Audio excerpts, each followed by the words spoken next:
I'm good trash. I'm a dumpster fire in a quaint alleyway. Like a dumpster fire behind, I don't know, either a like dumpster fire in a brand name dumpster, not a no-name brand dumpster, but like a high-quality dumpster. There are Coke bottles in my dumpster fire, not like RC Cola or something like that, or fucking I don't know, just store brand Dr. Pibb or something like that. It's got a fresh coat of paint on the dumpster. Yeah. You know what? There's a couple air fresheners around the dumpster. Thank you, Keyframe, for describing yourself in so much colorful detail. And hello and welcome everybody to the AWKWARDCast. We still had 2 minutes left before the top of the hour. But I couldn't pass this great transition. Rainbow and Keyframe wonder about random dribble. And welcome back to the show, Dr. Nuka. Great having you again. Also, great to be back. You're welcome. And yes, he is the real doctor, which he can probably explain when I asked him, like, who are you? What do you do? And why should people care? And why have I not prepared anything? You can start talking. I will find it. And that's okay. I haven't prepared anything either. So I'm Dr. Courtney Plants, aka Nuka. I'm a researcher who studies the furry fandom, brony fandom, anime fans, and whatever else we're studying this week. I'm an actual social psychologist, so I'm a legit psychologist, although I do the science studying people's psychology, not the sit on the couch and tell me your problems kind of psychology. Why are you here then? We were hoping for a free session to get a little bit of problem solving out of it. My insurance covered this. I don't think there's enough money to cover the therapy costs that would be needed. I'm sorry. Fair. It is true. But God, you're one of those hard fact talking doctors. I can already tell. I know, just the worst, right? I know. Data and wait, this is what therapy is. But yeah, speaking tell of BoJack, us about I'm wearing my BoJack shirt today. So. Ooh, nice. Wait! I didn't see this earlier. Could you show it in all its? I get. Yes. I like that. I actually kind of want that. That's actually kind of nice. But like, what are some of the things you do for people who weren't here for the last show? Can you explain a little bit what FurScience is and all that stuff?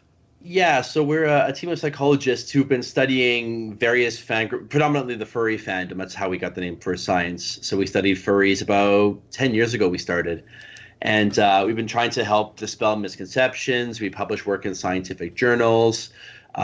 We take psychological theories and apply them to furries. We come up with our own theories, just trying to improve the understanding of the furry fandom, because a lot of the misconceptions, a lot of the hatred, I think, stems from ignorance. And so we try to shine a bit of light on that. We do the same thing for bronies. More recently, we've done the same thing for bronies and anime fans, and trying to get some actual science out there rather than just speculation or anecdotes. So the exact opposite of what I do. Yeah! Also, fun fact, I am going to use in an upcoming That's Stupid video, real science from FurScience. So keep your eyes peeled for that. Your Christmas gift from ANY is a video.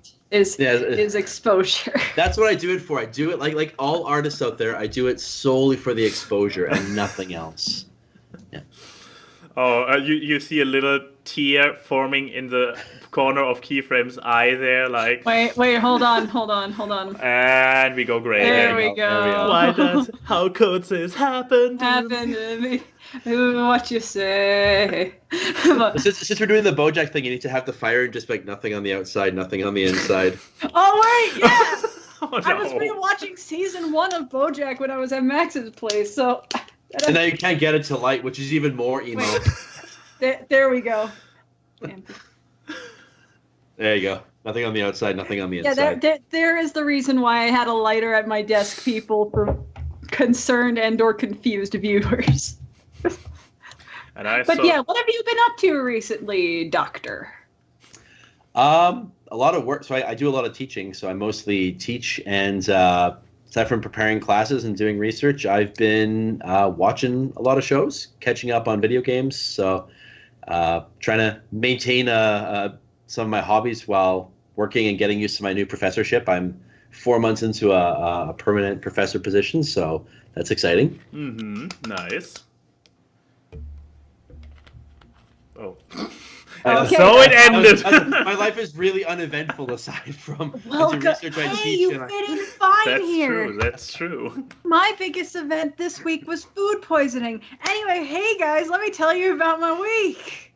Oh yeah, how was your week? I don't know anything about your week. Coincides a lot with someone else in this room's week. Okay, so believe it or not, I've only been in California now for maybe a little over 24 hours.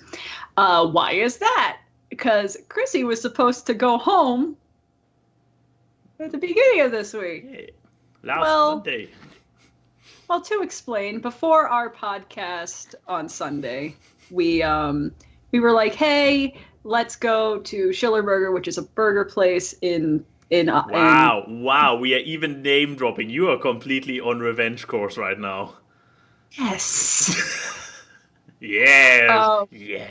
But no, we went to a burger place, and it's a burger place we go to often, and I do really like this place. I'm not gonna say really like that they do place. that this was a one-time thing that happened, but I could still be mad.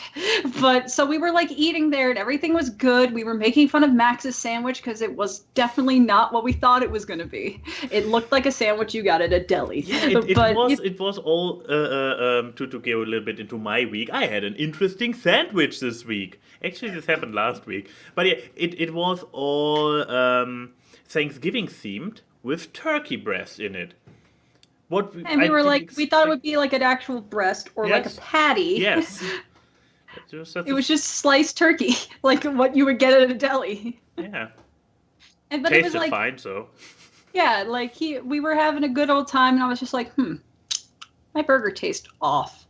Then I finally put it down. Keep in mind, 3/4 or maybe over half of the burger was already ate at this point.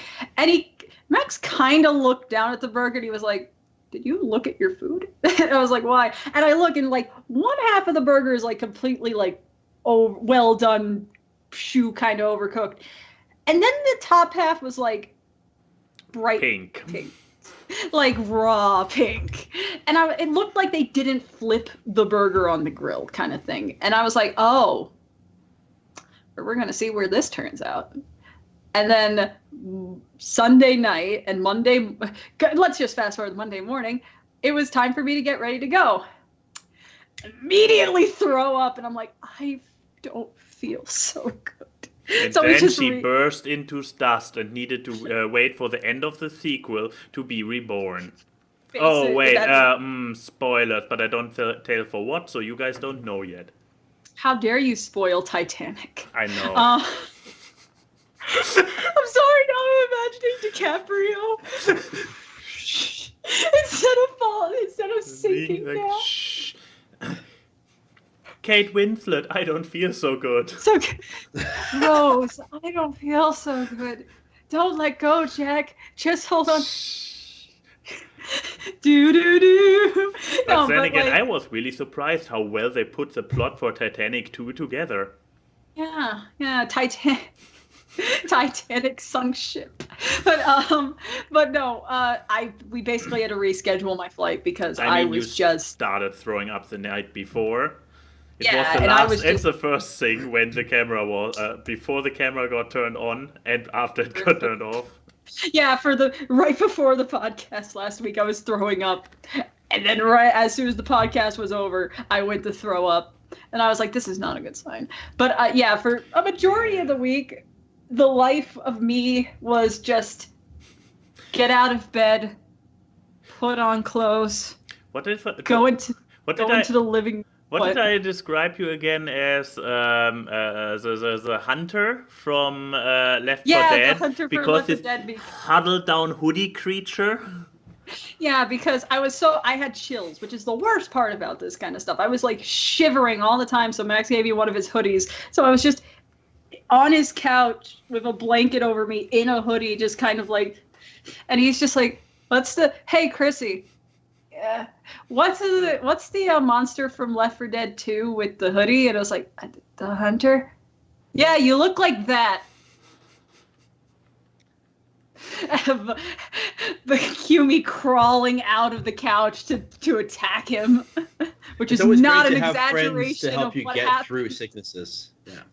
Yeah, but no, like, yeah, basically half of my week was me shivering on the couch and being asleep on the couch while he dying, and then having moments of reprieve playing Overcooked on the couch. Which was fun. We did get through all of Overcooked. Yes, we got the God entire... damn, that game gyps you at the ending, though. Like, that ending is just like cut credits. It's like, if I wanted to feel like this, I would just watch the end of The Sopranos, because this is the same fucking energy. Ironically, your food wasn't overcooked. I mean, half of it was. Half of it was. But yeah, good news. Overcooked, unless this is your media? No, it's not my media. No. The entire main campaign, every single level on 3 out of 3 stars. High five! And let me tell you, some of those were definite struggles to do that. There were points where we were just like, we need to take a break from the anger. No, but the final levels, the very final, not even the final level, which is an actual 10-minute boss fight. World 6. Yeah, there was... 2 of them were like so frustrating. We grinded at them each for an entire evening, and we were like, okay, let's do something fun now. Let's watch Love, Sex, and oh wait, is this your media? Love, Death, and Robots is my media. Ah, okay. Yeah. Which like let's see some animated mutilation to lift our spirits after playing games. This makes me feel so much better. Like, one specific level was like, okay, so here's the 2 areas to cook, like ingredients and pots and that, and then there was a separation, then there was a lake with ice caps that you had to slide on with ice physics. And no joke, there were just points where we fell with a dish, pressed pause, and then restarted and just went that with no communication. I found footage. Ah, it's loud, it's commercial. Sorry for that, chat. But yeah, keep talking while I get rid of it was just like, there was just it was just moments where in silent understanding, if we dropped a full dish into the water, we just restarted the level, because we were just like, this was our nightmare. You're gonna have for like PTSD flashbacks. For like 2 evenings, this was our nightmare. It doesn't look hard, does it? And then you play it, and then you're holding a full soup and then fall into the ice, and then you realize what death must feel like. Hey, those 2 are actually not really that good either. At least they're not dying, but... They're not dying, but... Once we figured it out, our coordination was better. But yeah, once we said that our coordination was starting to get good, we started fucking up again. But, what I just want to point out at this level, they're also playing with 2 people. How the fuck do you play this level with 4 people? Because that's the ideal way to play, and my screen is frozen. Oh, wait, I will fix it to 2 players, 3... Okay, I want to have 4 players. Oh yeah, right, let me unfreeze you. I think I'm a higher priority than the gameplay footage. Really? Okay, fair point. We're not the co-optional podcast. Where are you even? So there's a desktop. Where's my lighter? There's a Chrissy Cam. It's literally called Chrissy Cam. Aw, what a cute name. Yay. But no, besides that, I think this also happened on Sunday. I don't know if we said it on the cast or not, but I definitely did not show it off. Max got me such a super nice and thoughtful gift of this Chinese food calendar that he stuck in my suitcase as a prank, but I thought that it was actually a gift for me. Yes. But I wanted to show it off because I realized I had it in the suitcase the other week. But besides that, travel, the only other eventful thing out of that was traveling. And, oh boy. So getting through Tegel was easy, whatever, cool. Basically checked the bag, waited, got through security, immediately boarding the plane. And then we got to Poland, and that was all easy. And then it was like, hey, you know how we put you on this plane? Time to have you sit on the tarmac for 2 hours. Didn't this happen to you before? Yeah, but except I was in Los Angeles already. They wouldn't just let me go home at that point. Oh. But I have different coats of paint of the same incompetency that airports seem to share, along with the incompetency of, hey, we're going to put everything on the phone and not have charging ports at the fucking airport, which is just swell. And then, like, going on a plane that had some 90s ass technology on it. And then the most entertaining thing, where I met the coach of a national soccer team. Here's that story. So I was on the flight home. The flight home from Poland to LA is about 11 hours. And you know, we having oof indeed. And I was kind of hungry because I slept through the meal service and they refused to give me the meal. Oof. So I'm just like, okay, when's the next meal service? I know that there's another. And I had my little attendant thing on so someone could come, and no one came for like 30 minutes. I was like, okay, something must be up. So, and I'm seeing people with all these snack bars, and I'm like, where are these coming from? So I went to the back of the plane, and there's just a bunch of people just standing there eating snacks and pouring themselves water, and I'm like, is this a self-service plane? What? It turns out, like, this Italian lady was just speaking to me, being like, oh yeah, there's just this guy who near the back of the plane who just drank like 2 bottles of vodka and kept demanding for the air attendants to give them more. And they were refusing to, and he was fighting with them. And the guy doesn't speak English. And everyone's just kind of watching the madness. And because all these attendants are like working with him instead of helping all the other people on this goddamn tin can. And I'm standing here thinking, what possesses someone to think that this is an iota of a good idea? That you're going to be on a plane for 11 hours in the air. That's the perfect time to drink 2 fucking bottles of vodka. Huh? And it's not and you know, should you really fight with the people that are the actual roles of authority on this tin can that aren't the ones flying the damn plane? Oh no. But yeah, we were talking, me and the lady were talking, and she was like, oh yeah, I'm from Venice. And I was like, oh, and then we were talking about the floods and all that stuff. And I was like, so why are you going to LA? And she's like, oh, well, after that, I'm going to go to Hawaii and then something like another tropical island thing and staying there for 3 months because I am the coach of the women's national soccer team. And I was like, oh, you could have done a lot better than this airline. But yeah, it was just like a perfect menagerie of just weird things. Because this flight was just not bad, not good, just weird. I didn't lose my luggage. That's a plus. But it was just the thing of like, they put TV programs on the flight to watch, and for like Cartoon Network shows, they only had it in like 150-minute long compilation of one video. Ooh. And I was like, excuse me, ma'am. Do you recognize this woman? That's her. Ha! I can confirm. I googled Italian national women soccer team captain. Trainer. Do you think she was lying? Is that the kind of thing someone would lie about? I don't know. I just find it. She was wearing a tracksuit too, so. But like. I probably found the most unhappy picture of this poor woman. Happier on the plane. Yeah, there she is. I probably really found the worst picture. That was her getting off the flight right now. Yeah. Hey, lady, if you're watching this, you want to come on the podcast? Do you have anything better to do? We met on an airplane once with a drunk guy. I think you can get her perspective on Vodka Guy. Hey, fun.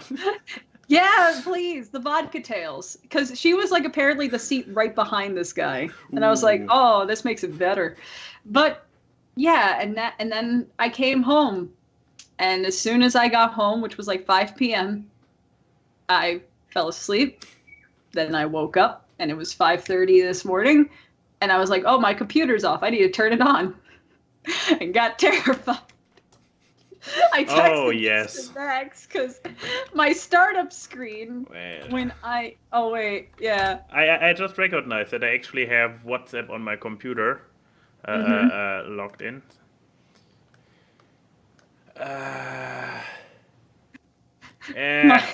Come on. You can open up images in new tabs. That's what I'm trying to do. It's literally refusing this. It's literally refusing to open. Oh, okay, there it is. I needed to actually actively copy it. But so Keyframe turned on her computer, and what she got greeted with was, ta-da! Yeah, I forgot this is my startup screen. Let me zoom into those eyes of horror. And when are you zooming in on Kermit's eyes? But no, like when I. That's what happens when you slow down his crying. That's what you hear. But no, when I turned it on, the screen was like, the normal startup thing, and then it went to that, and I was like, well, hi, Kermit. And I think the whole text conversation was, I forgot that I had this as my startup screen, and Max's reply was, the horror. Yes, literally. Nightmare fuel. And yeah, that was my week, getting terrified by the dog I stan vehemently. And then tonight, my most interesting thing, though, is that tonight I'm going down to LA with Miss Abby Rhodey Lauren person, which is why I actually look like a somewhat properly dressed individual, to go see the good old Australian Muppet with the most, Randy Feltface, which... I got me and her tickets to one of his only 2 shows he's doing in America this year, which are both like, one's a 7 p.m. show and one's a 9 p.m. show, and we're going to the 9 p.m. show. And I've talked about Randy on the cast before, so I don't need to say much about it, but I'm so excited to see him, and every person I've told that I'm going to go see Randy, they're like, you bitch.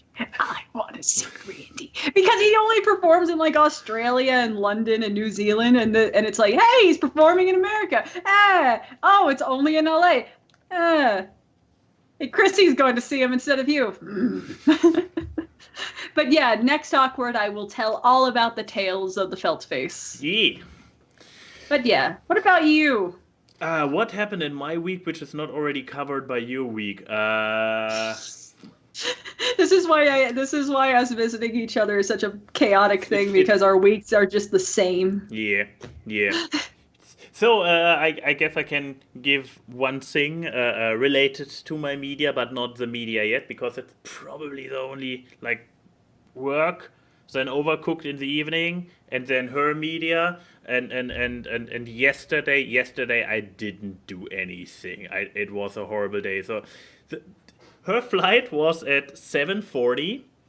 It was the only flight we could find, man. Which was affordable, yes.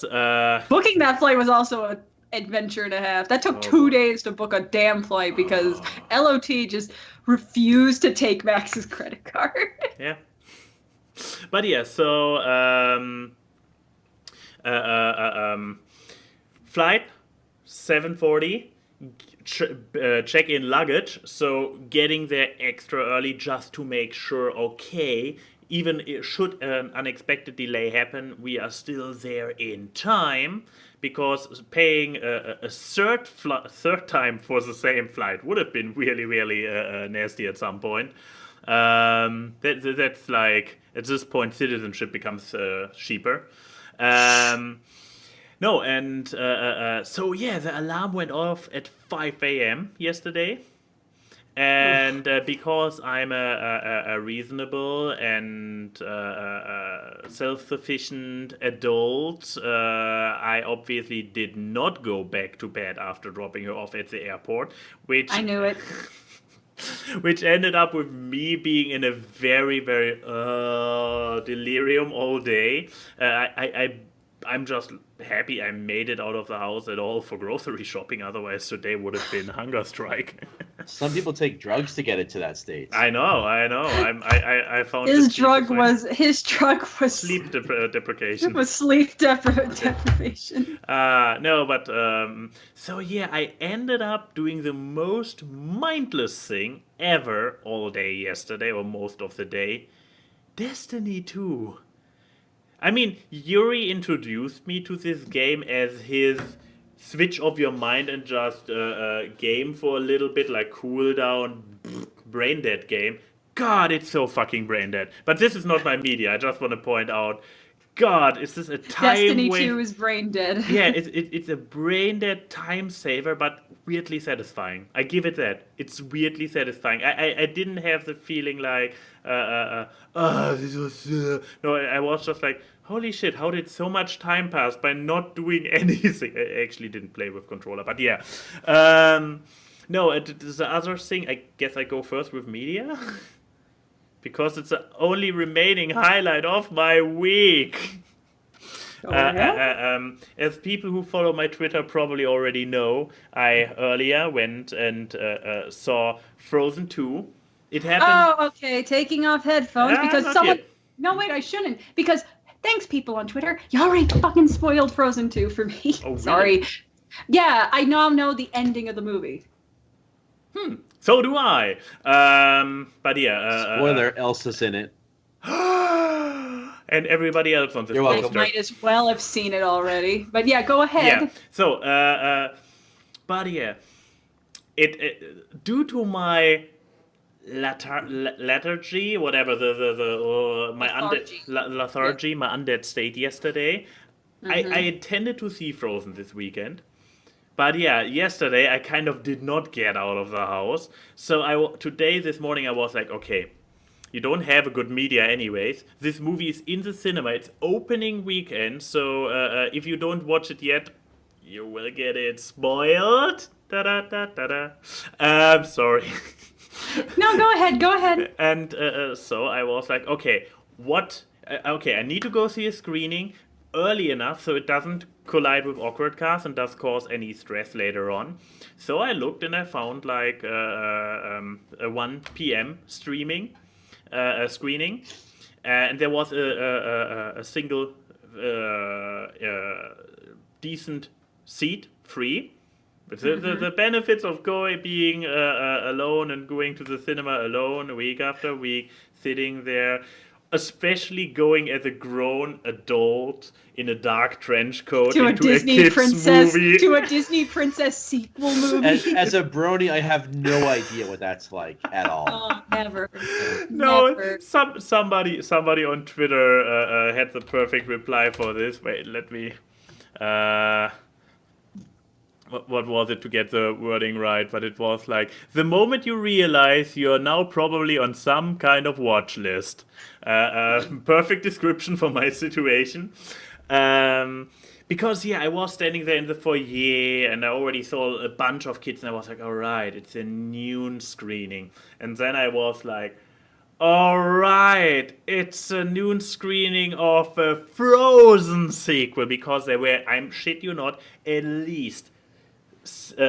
five I counted, so there might have been even more, so at least 5 like elementary school girls in colorful blue Elsa dresses. Aww.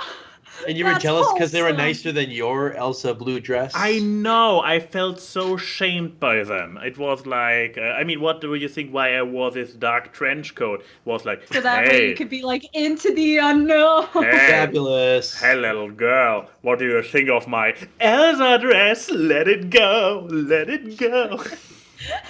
Also, mild spoiler about this movie, they didn't have a Let It Go in it. I'm pretty sure they tried with at least 2 songs, but it was no Let It Go.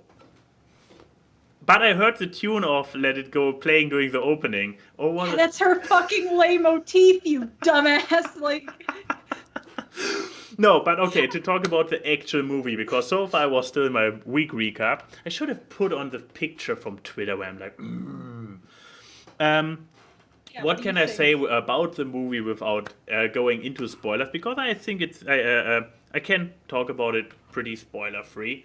It's a decent continuation.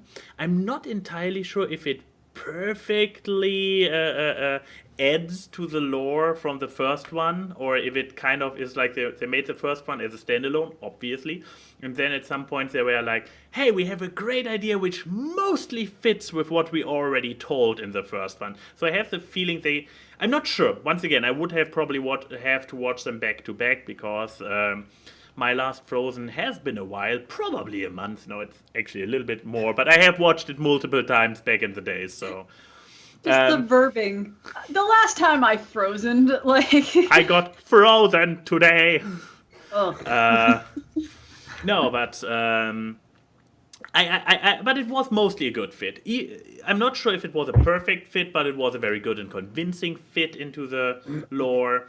It was once again. I would dare to say a little bit more of an Anna story than an Elsa story, because if you think about the first Frozen, who is the character who we follow for the most part of the movie? Anna. And it's the same this time around. So. No! No, in a good way, Elsa. So this is actually a thing. Elsa has her story also going on. So it's less this she's running away and we just follow Anna trying to get her back. No, they actually go on an adventure together as a team. All the people you see in this shot right here, right there. So basically the movie starts with the royalty completely leaving their hometown alone, which is a great start. There are reasons. There are actually cohesive reasons. This is something I want to actually say, that the story, I would say, well, the story in the old one actually had a little bit like with the infamous twist villain, with Duke Wieselton. It had a lot of things going on around it. I had the feeling that in this movie, actually all pointed a lot more straightforward to the finale of the movie, and it felt in and of itself, it felt pretty cohesive. So that I would say the writing got a little bit better. I would probably have people telling me otherwise and pointing out all the glaring plot holes I overlooked and why I'm a dumbass. But for now, I watched it only once. The memory is only a few hours old, and I would say good there. What about you, Nuka? You saw the movie too. So what did you think of it? I didn't see the movie. I haven't even seen the first one. Oh, wait. You haven't seen the first? Okay, everybody, stop it right here. The AWKWARDCast is on pause. Let me put up a live stream right now. We have to watch Frozen now. We got a Frozen together, man. Like, come on now. How else are you supposed to wear your Elsa dress with feeling? I mean, I wear my Elsa dress because I wear my Elsa dress, okay? I don't need... I don't need context. How are you supposed to let it go if you hadn't watched it in the first place? I'm even more ashamed of the fact that I've never heard the full song. I know of it. I'm impressed that you've never heard the full song. I think it's mostly on, just like mostly stubbornness. How do you avoid it? What bunker is in Canada that lets you avoid this? It's called work with grad school and or being a professor. It's a time sink. Well, cool. But yeah, one weird thing I wanted to point out of the movie, because it completely surprised me in a way. So the movie is, in good old Disney tradition, a musical, and unlike in Frozen 1, they did not forget halfway through that they wanted to be a musical, and after 5 songs they completely drop. And I believe, is there a single other song after Let It Go in the first one? The troll song. The troll song is the final song. Now I know why I didn't remember that there was another song after Let It Go, because this fucking... Hey, she's dying, but marry her anyways. He is just a little bit fixer-upper. God, I hate this song. My one grief with Frozen 1. Oh, and I guess the song is my also one grief I have with Frozen 2 now. No, it was just weird. So they had a moment where they went completely 90s teenage idol, like a boy, not a boy band, but what do you call a single guy, pop star? a single pop star, which is like completely two teenies. Like Justin Bieber? Yeah, exactly. Like they went completely Justin Bieber music video. Like with the man character standing there leaning back like singing his sad ballad or whatever, and then his face appearing as a second iteration of him in big close up in front of the camera, so he's still standing there, and then he continues his own line singing in front, then a third version of him pops into the and that's a Michael Bolton music video shit right there. I'm getting Rocket Man flashbacks. And I was waiting the entire time for some kind of joke. How they do the how Olaf comes running in and there's this audio scratch sound and then they're like, oh yeah. I mean they have jokes in it. They have legit jokes in it. Even a Queen reference. Is it a comedy song? No, or is it supposed to be one of their serious songs? Yes, it's a serious, little bit of a sad song, and they went 90s sad teen idol ballad on it. Is it one of the main characters singing it? Well, if I say yes, it kind of narrows it down, doesn't it? Oh no! They finally gave him a song and that's what they do? Why do they hate Jonathan Groff so much? And it's so weird. And the song is so weird and absolutely not my genre at all. The rest of the songs I really liked. And then they played a new version. They played a new version during the credits. They played a rock version of Elsa's song, which was like. Yeah, I've heard the rock version because that's done by Brandon at the Erie. Yes, or, yes. I mean Panic at the Disco. Yeah, exactly. And then the next one is a rocky version of his, and I'm like, no, even now that I don't have the very, very weirding me out visuals to it, I still don't like the song. The song is also not really my thing. You want some salt in that wound? Oh. You want to know Kristoff's actor is King George in Hamilton that sings the You'll Be Back song. I don't know if that makes it worse or if it makes it better of imagining King George doing You'll Be Back with those same like visuals of like 3 faded in characters. Oh, it was. I mean, they eventually started to include jokes in the song because they remembered, wait, we are a Disney movie. We need to stay entertaining. But yeah, they went completely like I don't know if they plan a new generation of High School Musical. They want to sell to the little girls. And they do. They already made one because apparently on Disney Plus there's a High School Musical TV show. I just can assume that the mouse is trying to bring this kind of music genre back to hook little girls on it. I don't know. But yeah, besides that, loved the movie. Great one. If you liked the first one, I dare to say you will like this one too. Yeah, and tell me if they really made if they picked up the little bit of lore from what that is in the first movie and messed it up or not, because my gut feeling was like, close enough. I would buy it. Suspension of disbelief is still intact, but I was a little bit like head scratchy about it. Anyway, the real question is, did they contribute to the Disney's Frozen expanded cinematic universe? Like, have they left it open for 5 sequels? I mean, I've heard some people say they're thinking that they are setting up for a 3rd movie. Again, I've had the ending spoiled, but like, it still sounds like a bookend. Yeah, I mean, it for me, it sounded also like, I mean, yes, you can do more in this universe after the ending, but it's once again pretty concluded, and there is not too much left. But you're forgetting they can't does not come in at the end. They can't do sequels anymore. Nowadays, there's no such, you either do a single movie or you do a trilogy. There is no single sequel anymore. It's true. And the moment you committed to a part 2, you need to make it part 3. They need to cater to all those people who keep trying to think that everything's a cinematic universe together, and like the people who theorize that Tarzan's parents are actually Elsa and Anna's parents, and you know that though canonically Tangled and Frozen are the same universe because they had Eugene and Rapunzel at the coronation kind of thing, but you know, with the whole thing of ice powers and stuff, all the princesses are going to come together and they're going to have their own end game. We already had it. Exactly. Okay, we were going for the same punchline. Yeah, talking about cinematic movie, for everybody who has already seen Frozen 2, I don't want to spoil it, but I want to hint at the scene. So, there was this Avengers scene, and I was like, they're not doing this, are they? Holy fuck, they're really doing it. I was so irritated. Maybe it works for the little girls who have not watched Avengers yet, but I was like,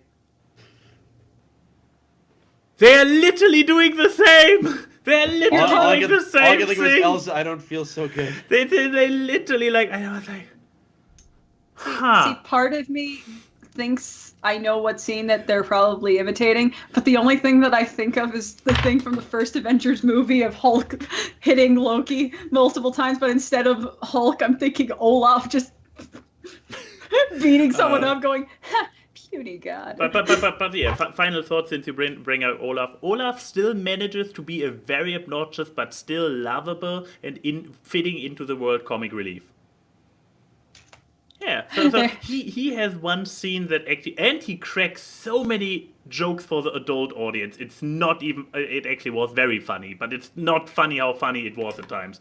He didn't deserve to get so many inappropriate lines. It was amazing. And all of them over the kids say, oh no, okay. You can turn on the spoiler alarm. No, it's not a spoiler. It's just a very cool line that was like, holy shit, they did not just say this in it. So, I guess I can give it away. Come on, it doesn't reveal plot. So. At some point, Christoph wears a nice suit, and it's like, you only get this for one day, and she's like, it's fine, I like you in leather better anyways.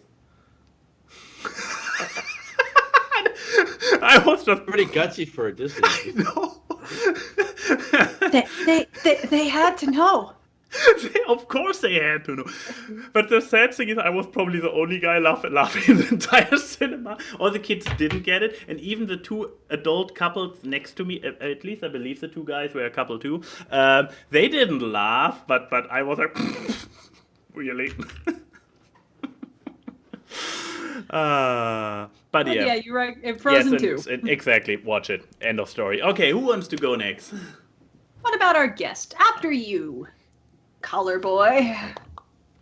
He's frozen. It froze for a second. Can you hear me? He froze, and yes, he just has a very pleased face on the screen right now. No, I was giving a weird wince because my camera froze. I'm like, oh shit, everything's just frozen now, and now I look weird. Yeah. Oh, we're back. Everything's frozen now? So you got. So are you telling me after Keyframe you just got Frozen 2? I'm not dignifying that with a response. Into the wild unknown. Yeah, I'm out of here. Not again. Not 2 shows in a row. It doesn't matter if I'm 2 feet away or 2,000 feet away. They hurt just the same. It's true. So yeah, which one would you like to go first with, Nuka? Because you blessed us today with 2 media. I can just click one of the tabs and we see what it is. Sure. Well, we'll make it a random thing. Bring it up and I'll work with it. Oh, we're starting. I can talk about this. We can all talk about this. We all can. So season 3. So I don't know if I'm late to the party because season 3 came out It was more than a month ago, I guess. October. It actually says on the poster. Yeah, October 4th. So yeah, so I'm a little bit late to the party. I promised to wait for friends to watch it. So I liked it. I thought it was shame great. on you for having friends. Big Mouth is easily becoming one of my favorite shows. That said, I was a little bit disappointed with season 3. Like, it wasn't awful by any means, but I think it ran into the problem of, like with any show that has a phenomenal first couple of seasons, even just a pretty good season feels very mediocre, and I guess it felt kind of like that. It I guess if I had a couple of big gripes, I don't know how much I'm allowed to go into spoilers. You guys have all seen it, right? You said Depending on how heavy you want to spoil, just give me a Don't go heads up. into what happens in the season finale, and then you're good. I guess Okay. so. Yeah, I guess I'll say the one problem that I had was it seemed like there was some inconsistencies with respect to how characters acted or were supposed to be acting. So in the very beginning, Andrew does some really deplorable stuff, and people hate him. Like, wow, like they have really good reason to really hate him. And then it's like 2 episodes later, we've all entirely forgotten about that, and it's like, oh, we need him to be able to talk to Missy, and so they have a perfectly fine conversation. Like an episode or 2 ago, you totally you had every reason to completely hate him, detest him. So I didn't like that. I almost felt like there was too many conveniences. Like, oh, the episode needs this to happen. So, actions from a previous episode had a lot. Each episode really expedited the character development. I mean, that's one way to put it. I would say that some of the episodes forgot that character development had happened altogether. There was definitely a continuation of certain plot lines, but I never knew at any given point. You couldn't, pause an episode and say, how does everyone feel about Andrew right now? How does everyone feel about Nick or Jay right now? It's like, well, what do they need to, for the episode, what do they need to be feeling right now? That's what it felt like. Mm-hmm. So that kind of rubbed me the wrong way a little bit. I felt like there were a couple of episodes that were sort of throwaway episodes or filler episodes. Like Florida, we didn't need the Florida episode at all. I didn't need it. I didn't mind it. What I really am thinking of is the Duke Ellington episode. I'm like, that. How dare you? It wasn't a terrible episode, but you could have taken that episode entirely out and nothing would have been lost. It could have been a standalone thing. I mean, I agree on that point, but I also think that Duke episode was the best episode this season. So quality-wise, I didn't. I don't care that much about Duke as a character. I had very little interest in the episode, especially when they were building other things up. I'm like, oh, I'd rather go back and find out what's happening with some of these other characters. Yeah. Different strokes, different folks, and different strokes works really well for a show of this moniker. Oh.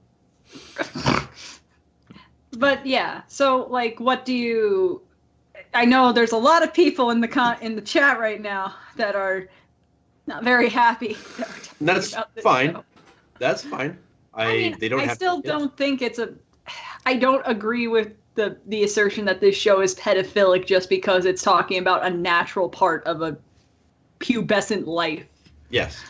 The show is disgusting because that process in your life is disgusting. Yeah.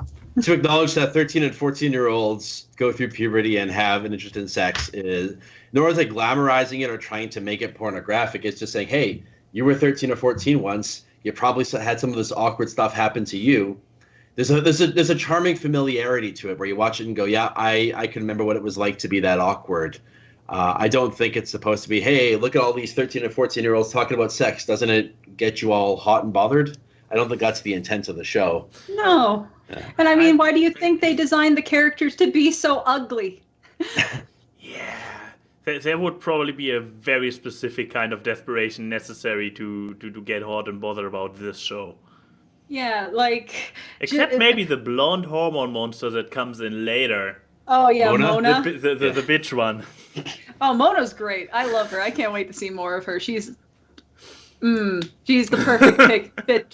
No, she's my hormone monster, baby. I didn't get Maya Rudolph. I got Mona. I just wanted to say, do you feel good to see her again after 6 years or whenever you left puberty? I'll say as well, I was not speaking of things I didn't really like from the season.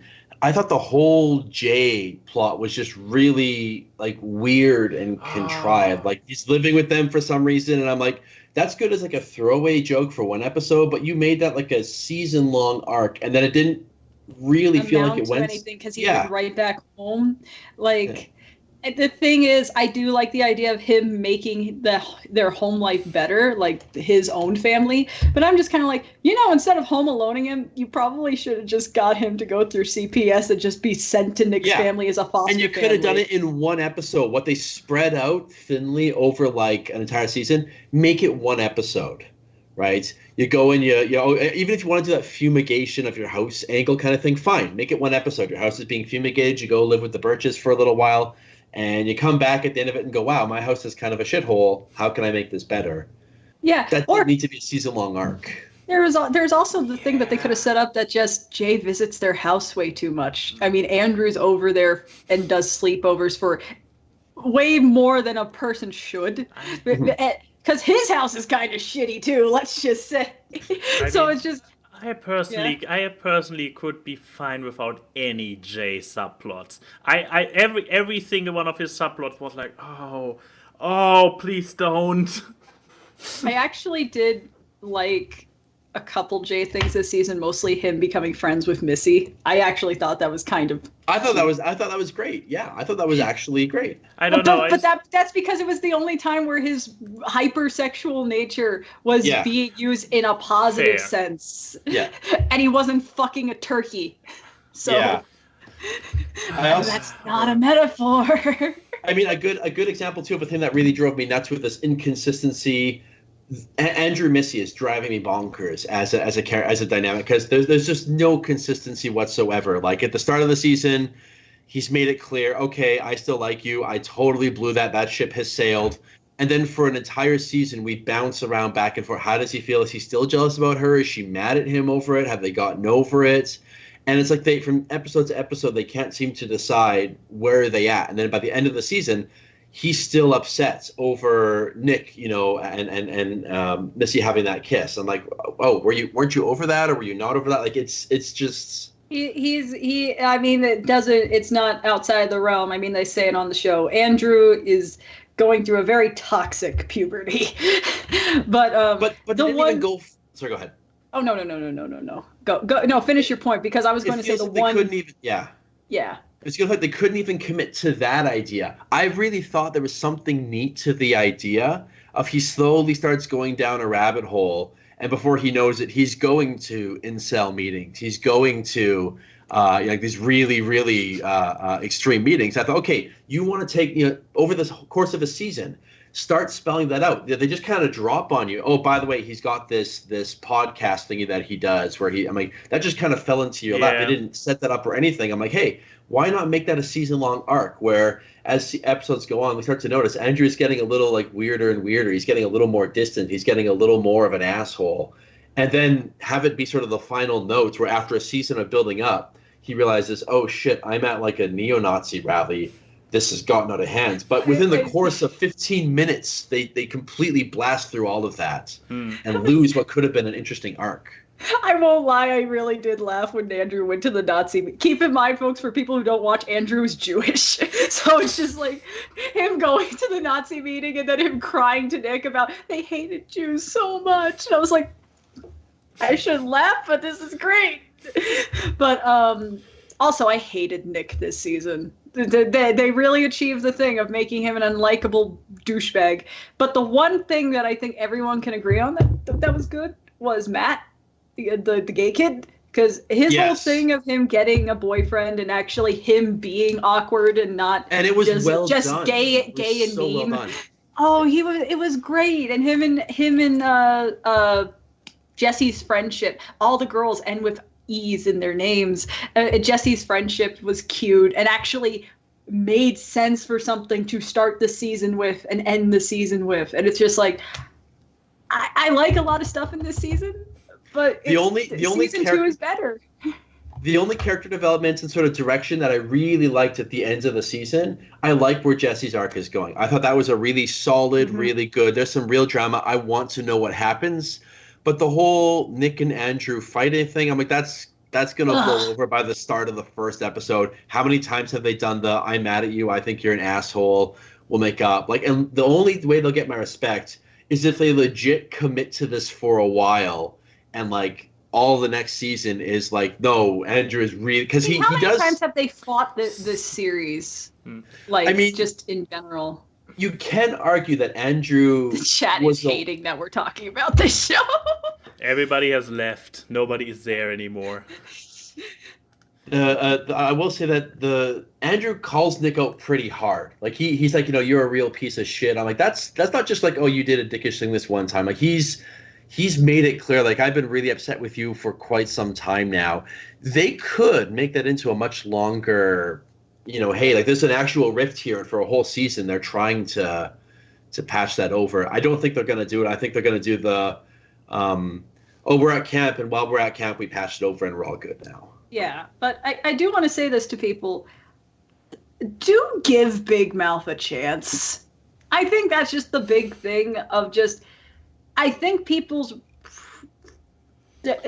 prejudices towards the show from their initial promos, they do grow upon it, and it's not nearly as bad of a show as people think that it is. But Keyframe, I hate everything hated it.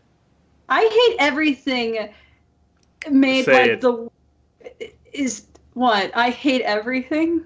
Hates everything. Yes, he does hate everything. And I will say though, one of the things that I laughed about way too long was I hate everything when he reviewed the show called Missy's character design looking like a minion, and one of the first episodes of this season was them describing Missy as a minion. Yeah, and I was like, true. they had to see that. But yeah, since we spent a lot of time on this one, quick recap, or not recap, Right. quick I can be insight. quick, yeah. Exactly, not a Right. recap, because that would be spoilers, but a quick... Yeah. My hot take on it. Because I haven't watched it because I was really, really not into... I watched season 1, I watched it once, and I was like, eh. And I didn't even feel the need to pick up season 2, so elevator pitch. Should I or should I know it, and why?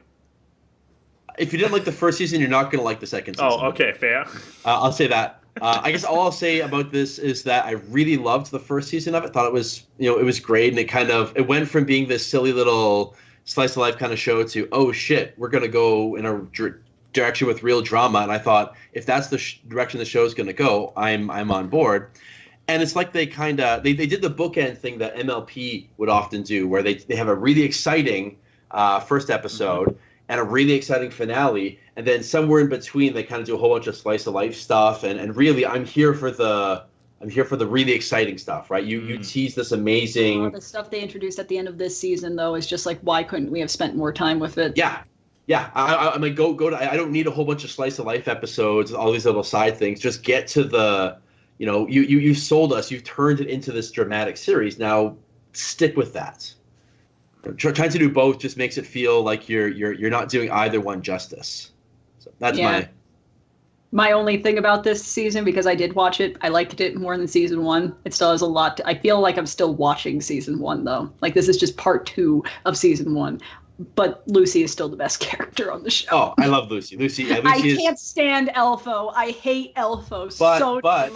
I like what they've done with Elfo in this season. Elfo went from being this bright-eyed, innocent. Elfo's got some snark. He's got some edge to him now. He's kind of jaded, and I kind of like that version of Elfo. I have no opinions about Bean. She is just there at this point. But yeah, so even though it's season 2, what would you guys say? Who should check it out and who should give it a pass? I think patient people should watch this show. No, I think the thing is, I feel like it has the potential for it to be not the next Futurama, but be something with Futurama's kind of heart to it. I do feel like this show has a lot more heart than anything Groening has put out recently. And I feel like the thing is, it's the first time Groening's doing a streaming service show, and he's utilizing the whole thing of part 1, book 1, part 2, because this is only part 1 of season 2 that's out now. I feel like he's kind of being like an old man and being like, just because I can do this, I will. And because of that, we're missing out on a lot of the filler feels so much like filler. because there's probably a lot of actiony stuff near the end of season 2 that we're not getting because it's like, oh, we're only releasing one part of this season. I'm going to go out on a limb. And make a really bold claim that's probably going to be totally wrong, but I want it on the record somewhere that I'm making this prediction.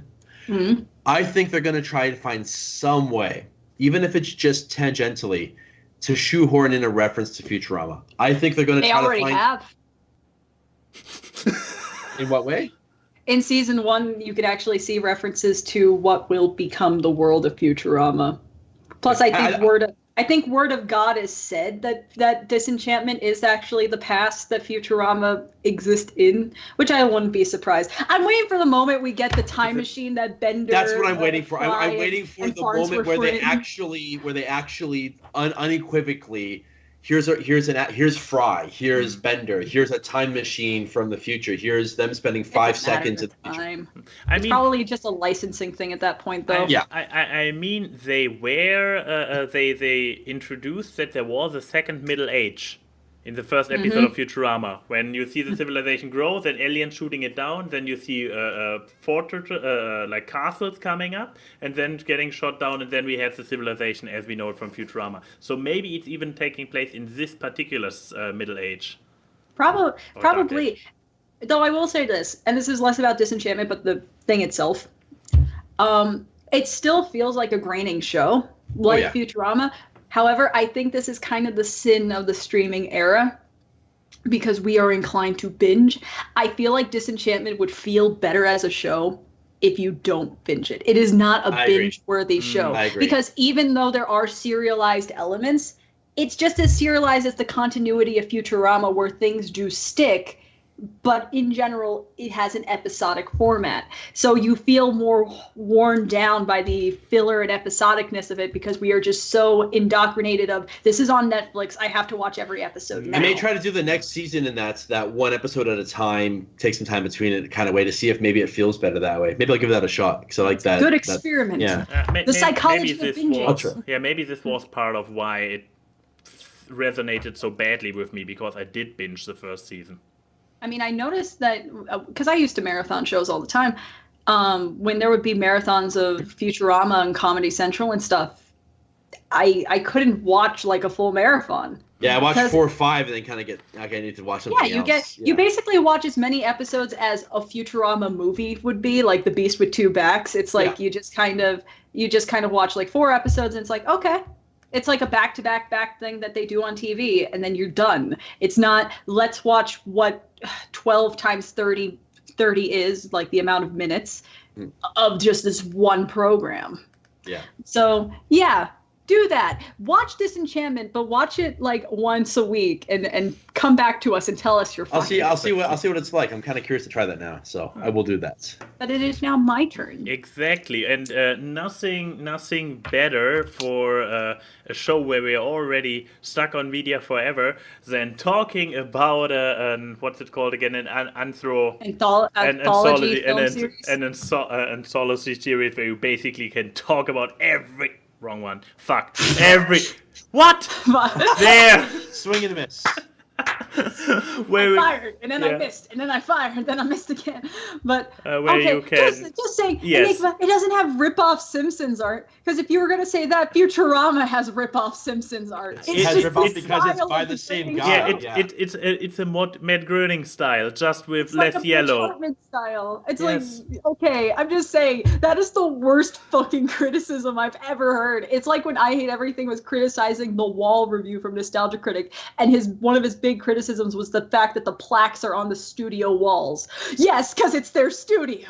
Okay, anyway, Love, Death, and Robots. I can be relatively quick about it. Little backstory to it. This originally worked as a concept to be a sequel to Heavy Metal from 1981.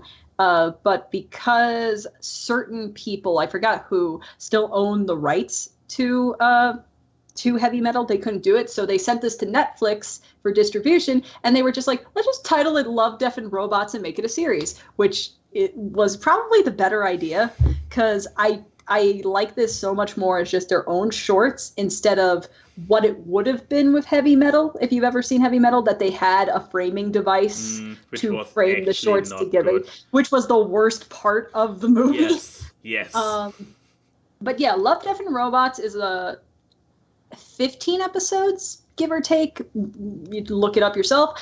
Of all these shorts that are done by different studios, different directors. I think the only like crossovers they ever have is some crew members work for the same thing, or there may be a vocal performance person that comes in. But besides that, like all these are separate to each other. A lot of CGI shorts, some 2D shorts, and they all revolve around the concepts of either love, whether that be like romantic, platonic, love for the earth. Like it's all of these could be in the broadest terms or in the most. There's literally a short that have 3 robots in it, and I could just quickly. I think I'm not going to go through the plots of these because that's spoilers in and of themselves for shorts that all have to be under 20 minutes. But personally, I think the best shorts were Good Hunting, which is a 2D short that they had, which was very, I would say kind of like Miyazaki-like in how they made the world. And it shows the magic. It has literal magic in it, but it also shows the kind of similarities it has to machinery and automatons and things like that. And it probably has the best story out of the entire one. And people have probably seen clips from it already because that was one of the big clips that they pushed with the cybernetic wolf kitsune creature when they were first advertising the show. By technical impressiveness, a lot of the shorts look great. However, and this is a criticism a lot of people have had, so I'm just putting my voice into the pot.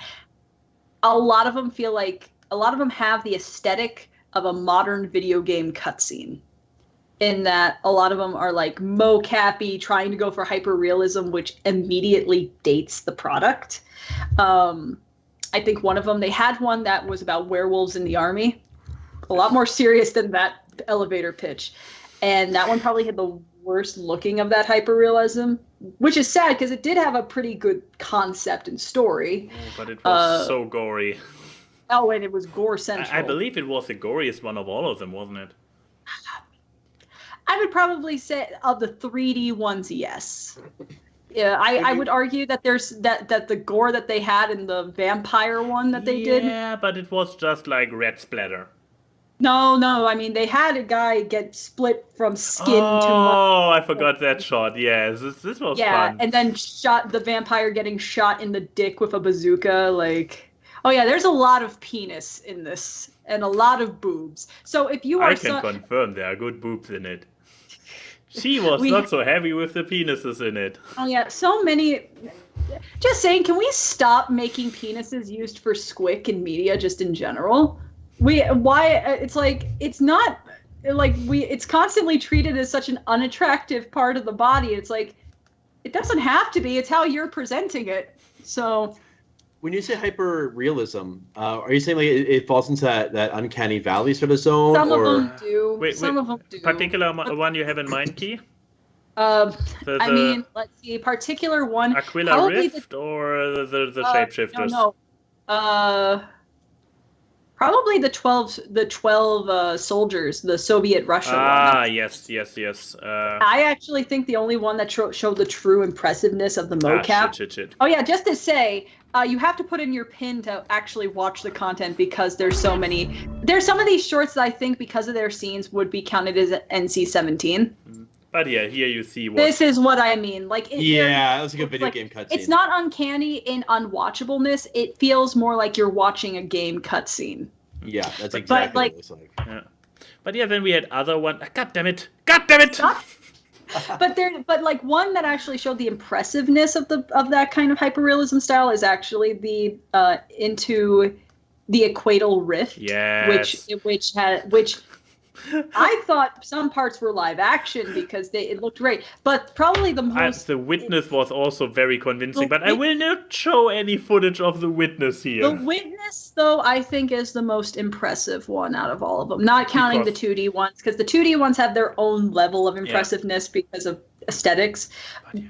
Because we were thinking that a lot of the footage was overpainted live action footage because the movements were so like fluid, the clothing was fluid. But so I was looking up stuff and it was like, no mocap was used at all.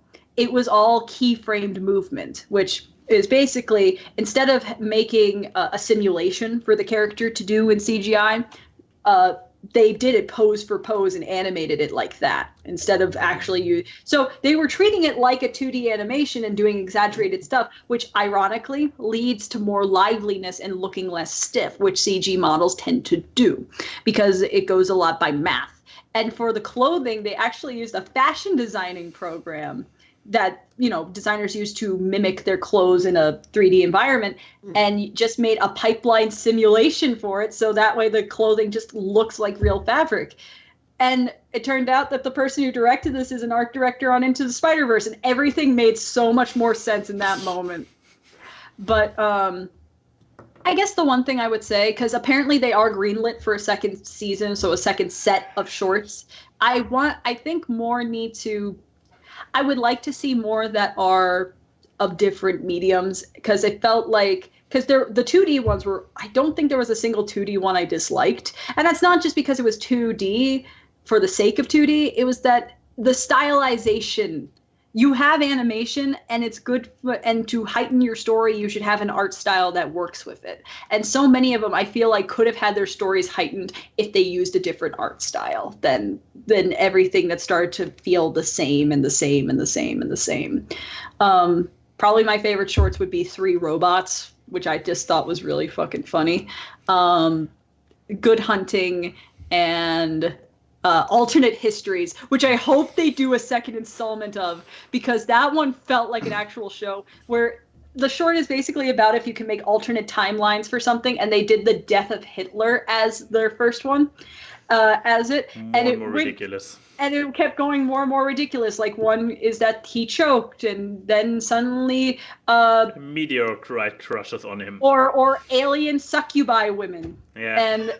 And it's great, and I love it so much. I just hope that they have more time to make different mediums and try different things. And I can't recommend this show to people who are squeamish. Yes. Because there's a lot of gore. There's a lot of, outside of the nudity and the sex scenes, there's also a lot of existential stuff.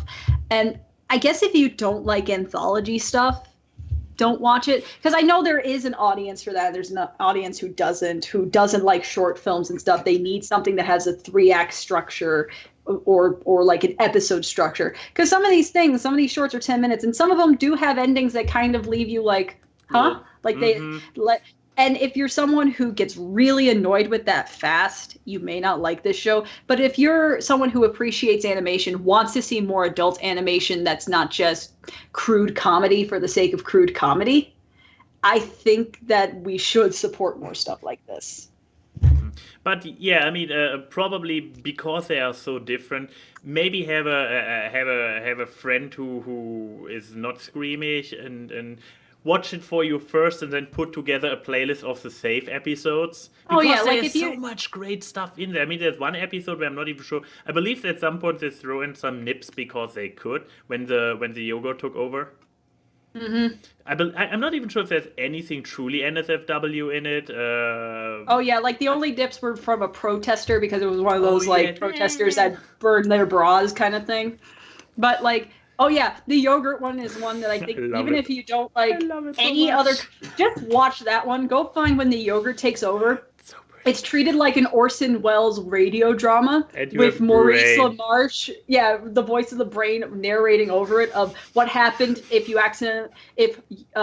where these scientists made a genome inside of a yogurt as an experiment and became hyper intelligent, and what would happen afterwards. And it's a farce, and it's amazing. So would it be safe to? Oh, sorry. No, just go on. Would it be safe to say that if you watch the first episode and you're not really a big fan, it's worth it to watch a second one just because they're so different? The thing about an anthology series that's great, especially that one like this that's done by completely different studios for each short, is that you can get a taste for each one and see if it's not for you. you can't give up on the whole series because it's meant to be different.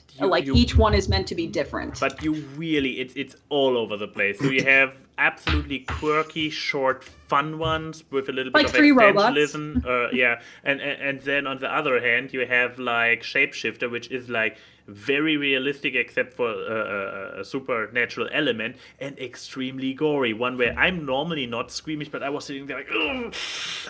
Okay, here's one if you are squeamish. This is me being a good friend to you to tell you not to watch, and I am not telling you the plot of this at all. Don't watch A Helping Hand. Okay, yes. This was another one which was, I turned away from. Let me just tell you, this title gets used in the video, and it is, Be right back, I'm gonna go watch A Helping Hand. He comes back tear-stained, like, why? Yeah, but it's so, the tone, because as Keyframe elaborated, the production team, the writers, everybody is mostly completely different in all those movies. They're all standalones. They don't share anything except that they are related to one of those three big topics.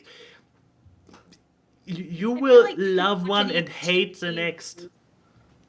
You can watch any of the 2D ones without getting too gored out or true. too sexed out. Like the vampire one's a little bit but I feel like the stylization of it kind of helps because it doesn't look real. Mm-hmm. So I feel like if you scan through them and you see the fucking the 2D ones, give those a shot if you're squeamish towards gore and sex and all that stuff. So they're the closest things they get to Mormon versions.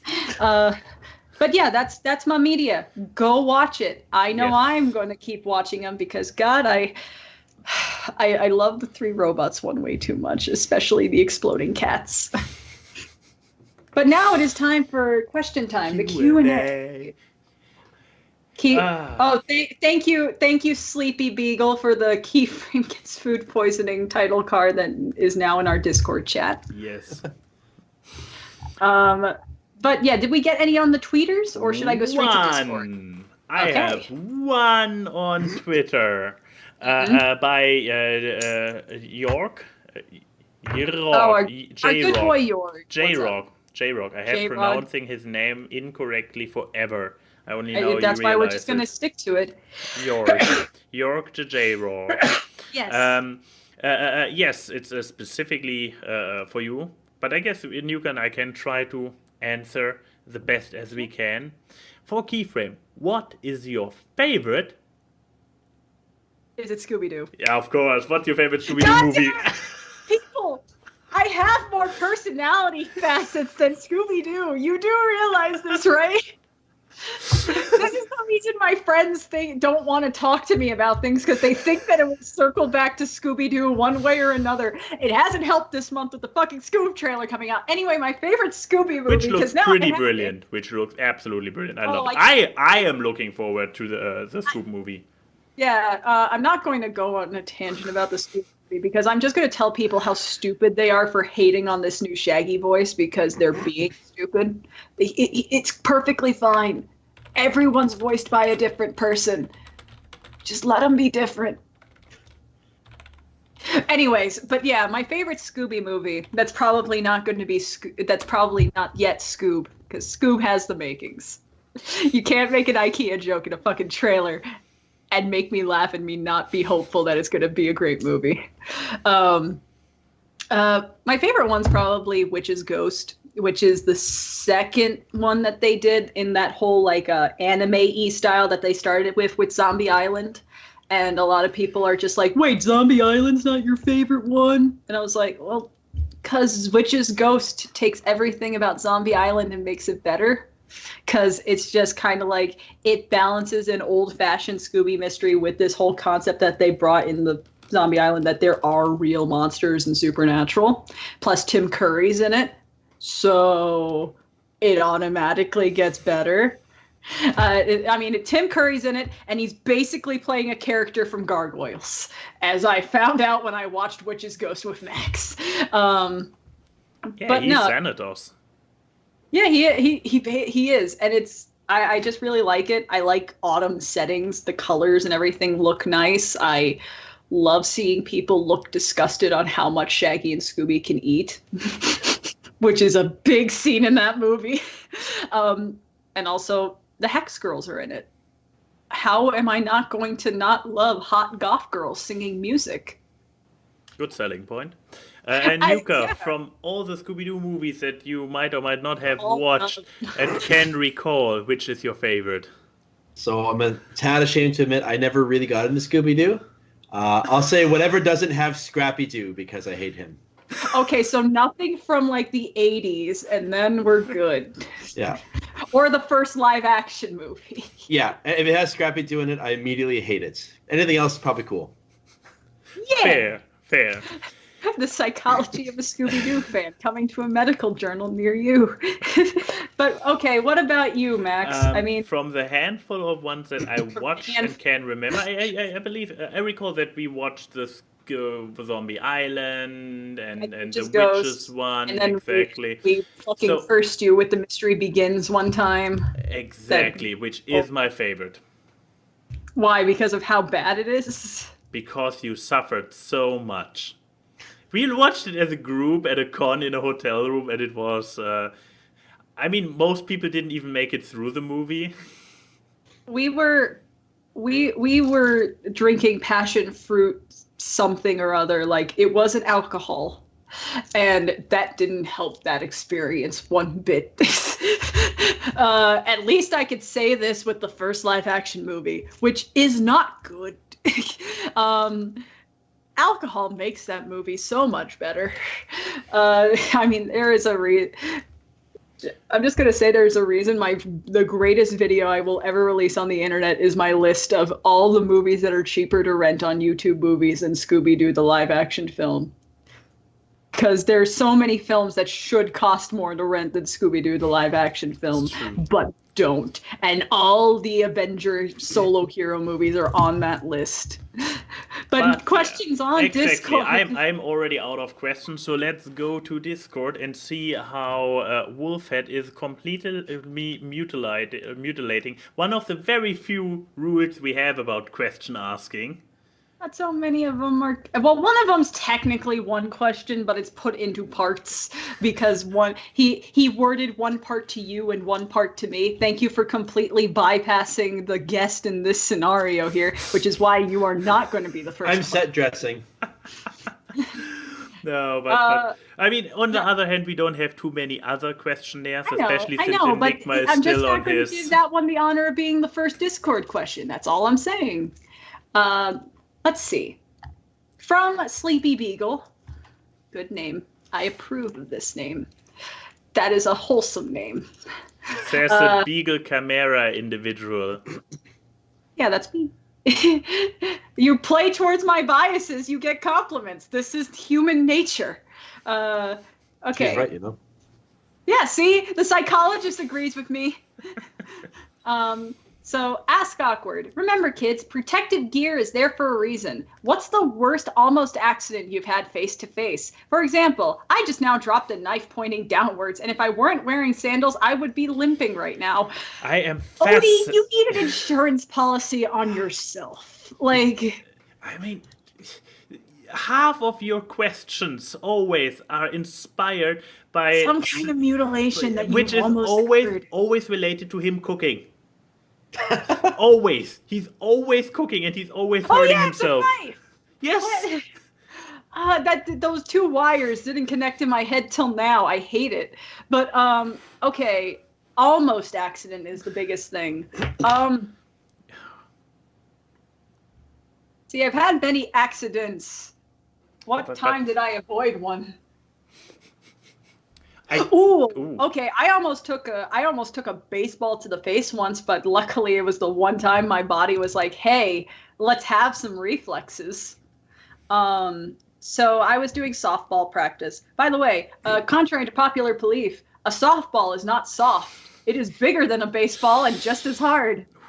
But we were doing practice, and the thing was, we were just doing throwing practice, so we didn't need helmets. In theory, You needed helmets, didn't you? Well, in this occasion, it should have, because my teammate was trying to do an overhand pass, like an overhand throw, and it was going not towards my mitt, which is down here. Like, it was I was like, wait. Oh no, that is heading for my head. And I ducked, and I was right behind a fence, and she hit so hard that the fence had like a rebound and went back over me. And I was like, did I almost die? This sounds like a death. But no, my obituary is still free for more eventful ways to die than softball practice homicide. But yeah, I think that one is probably the near accident I can remember. What about you boys? I also mostly can remember the actual accidents that did happen. I mean, I've got a near-death accident, a near-death one. Oh, okay, please tell us. I get no sympathy for this because I was stupid. When I was like in my first year of undergrad. A scientist, ladies and gentlemen. Yeah. This is before I was a scientist. I got really drunk when I was in first year undergrad. Mm-hmm. And a bunch of friends of mine decided to roll down a really big hill at like midnight. So I drunkenly threw myself down a hill. And this was a big ass hill. Like I was hauling so much ass going down this thing. And unbeknownst to me, I started going sideways, and there was this staircase, this big wooden staircase. And everything's flipping past me, and I see, I'm starting to roll towards this, and I put my hands up like this suddenly, and I hit the way it rotated, my hands, like my arms were the one that hit this big wooden post. And I sprained all of the muscles in my arms, and if I had been half a rotation over, it would have been the back of my head, and it probably would have been lights out, because I hit that sucker hard enough to crack it. So. Ooh, this is a yes. Oh boy. And I'm just more astounded at how much alcohol did y'all consume to think, what's a good idea? Rolling down a giant fucking... Well, the hill part was fine. We didn't take into account rolling sideways as I did and hitting the staircase. And this man has a PhD. What makes the story even weirder from my point of view, or even more like the hell? Is your near-death experience close to this? No. But today, before Frozen, I saw a trailer for Peter Rabbit 2 because the world needed a second one of those. Even though I haven't watched the first one, I only heard. And there's going to be a third because there's. There must be a third one now. We needed a third James Corden Rabbit movie. Apparently, but yeah. So one scene in the trailer is the man, apparently there's a man in the movie, the man trying to demonstrate to all those sentient anthropomorphic rabbits, I don't know, I haven't seen the first one, how to roll down a hill. And so he rolls down the hill and gets faster and faster. And it's like, oh my god, I'm getting really fast here. And you see the rabbit standing on the top of the hill. And that's why adults shouldn't do children's things.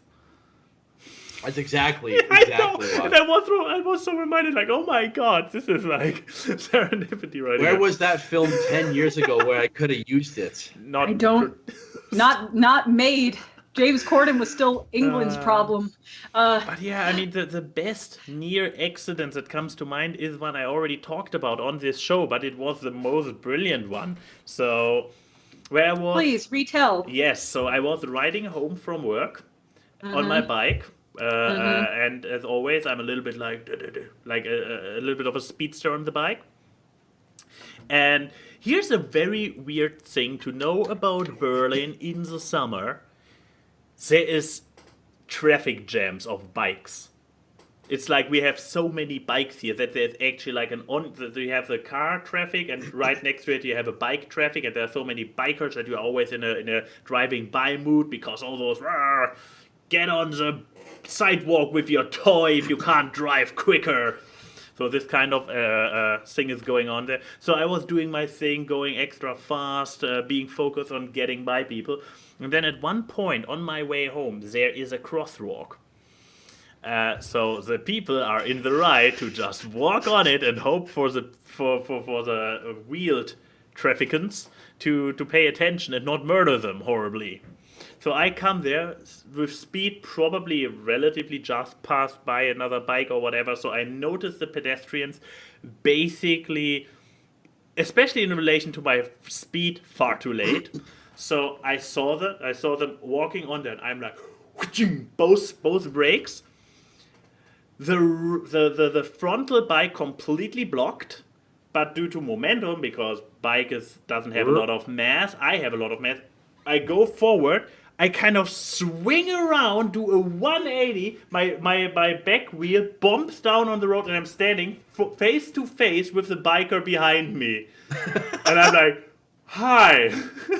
Doing a fucking BMX move right there. Yeah, Like nothing happened, but except for adrenaline. But yeah, coming there, bam, right before the walkway, literally 180 face to face with the bike behind me, and like.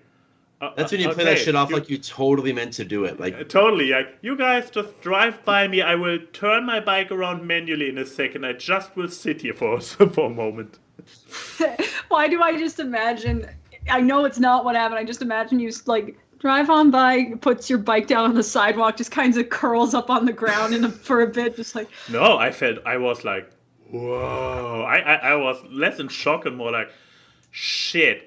I can see colors. That was awesome. Yeah, exactly. And I was more like, shit, this is probably not helping me drive less reckless, because now I know of what I'm capable of.